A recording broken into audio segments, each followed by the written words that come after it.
বলিউডের তারকাদের জীবনযাপনের মতোই তাদের বাড়িগুলোও যেন রূপকথার প্রাসাদ। মুম্বাইয়ের আকাশছোঁয়া দালান আর সমুদ্রের ধারে গড়ে ওঠা এই বাড়িগুলো শুধু বাসস্থান নয়, তারকাদের ব্যক্তিত্ব আর রুচির প্রতিফলনও বটে। বলিউড বাদশা শাহরুখ খানের ছয়তলা প্রাসাদ মান্নাত মুম্বাইয়ের বান্দ্রায় অবস্থিত। প্রায় ২৭,০০০ বর্গফুট জায়গা জুড়ে তৈরি এই বাড়ির মূল্য ২০০ কোটি rupee. Hi Vogue, this is Gauri Khan. Welcome to my Delhi home.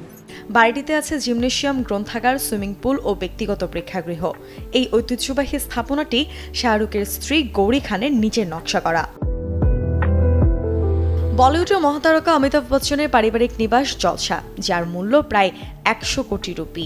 প্রখ্যাত প্রযোজক রমেশ সিপ্পি সত্যে পে সত্তা ছবিতে কাজের সম্মাননা হিসেবে এই বাড়িটি তাঁকে উপহার দেন। জুহু ভার্সোভা লিংক রোডের ধারে সমুদ্রমুখী এই বিলাসবহুল পেন্ট হাউসে ২ পুত্র সহ থাকেন হৃতিক রোশন। এখানে আছে আকাশছোঁয়া ছাদ ও খোলা বারান্দা, যেখান থেকে আরব সাগর এবং মুম্বাই শহরের সৌন্দর্য উপভোগ করা যায়। এই পেন্ট হাউসটির দাম ১০০ কোটি রুপি। বান্দ্রার বিখ্যাত গ্যালাক্সি অ্যাপার্টমেন্টে সালমান খানের স্থায়ী ঠিকানা। বহু বছর ধরেই এখানে বসবাস করেন তিনি। ১০০ কোটির এই অ্যাপার্টমেন্টের বারান্দা থেকে দেখা যায় মনোমুগ্ধকর আরব সাগর।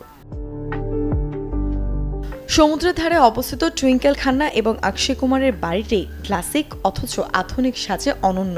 দ্বিস্তর বিশিষ্ট এই বাড়ির মূল্য প্রায় ৮০ কোটি রুপি। অভিনেত্রী টুইঙ্কেল খান্না নিজে বাড়িটি অভ্যন্তর সজ্জা করেছেন। বাড়ির অন্যতম আকর্ষণ হল লিভিং রুমের মাঝের মনোরম ছোট্ট পুকুর। ওর্লিতে অবস্থিত শাহিদ কাপুর এবং মীরা রাজপুতের স্বপ্নের আবাসনের মূল্য প্রায় ৫৬ কোটি রুপি। দম্পতির ব্যক্তিত্ব এবং স্বপ্ন মিলিয়ে সাজানো এই বাড়িটি বিলাসিতা আর সৌন্দর্যের নিখুঁত মেলবন্ধন, যেখানে ঘরের আনাচে কানাচে সাজানো তাদের পারিবারিক নানান স্মৃতি। Desk report, channel 24।